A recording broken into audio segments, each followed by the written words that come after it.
Revelation chapter 10. And I saw another mighty angel come down from heaven, clothed with a cloud, and a rainbow was upon its head. And his face was as it were the sun, and his feet were pillars of fire. And he had in his hand a little book open, and he set his right foot upon the sea, and his left foot on the earth. And he cried with a loud voice, as when a lion roars.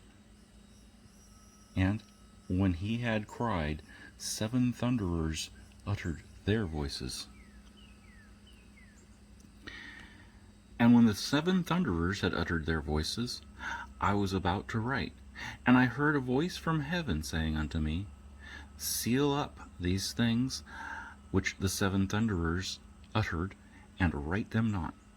And the angel which I saw standing upon the sea and upon the earth lifted up his hand to heaven, and he swore by him that lives forever and ever, who created heaven and all things therein, and the earth and all things that are therein, and the sea and all things which are therein, that there should be time no longer. But in the days of the voice of the 7th angel, when he shall begin to sound, the mystery of God should be finished, as he declared to his servants the prophets. And the voice which I heard from heaven speak unto me again, and said, Go and take the little book which is open in the hand of the angel which stands upon the sea and upon the earth. And I went to the angel, and said to him, Give me the little book. And he said to me, Take it, and eat it up, and it shall make your belly bitter, but it shall be in your mouth as sweet as honey. And I took the little book out of the angel's hand, and ate it up. And it was in my mouth as sweet as honey. And as soon as I had eaten it, my belly was bitter. And he said unto me, You must prophesy again before many people and nations and tongues and kings. That's what chapter 10 says, and let's look at it just for a moment, because, alright, he gets to see this strange bright angel standing on the earth and the sea.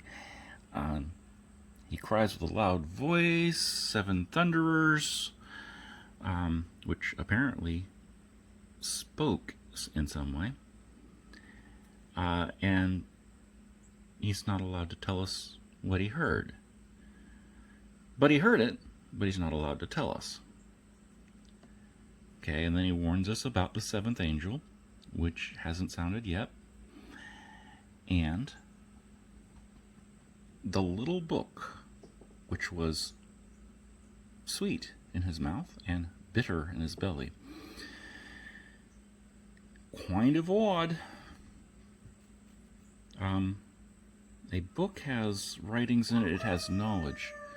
And so the knowledge was at first sweet, but then when eaten it turned bitter.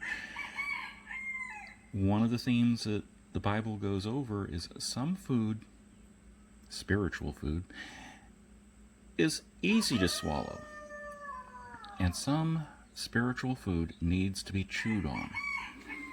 Well, this is a slight variation on that theme. It's sweet when you eat it, but man, does it churn the stomach. Probably, in this case, because he knows what's going to happen is going to hurt a lot of people. And these people need to be hurt for the next phase to get there. But he doesn't like the idea of the people being hurt. That's what I read into it, and I could be wrong. You see, that's what you're supposed to do. You're supposed to chew on it, and that's what I got out of this bit. Alright. You chew on it, you might come up with a different meaning. Go ahead.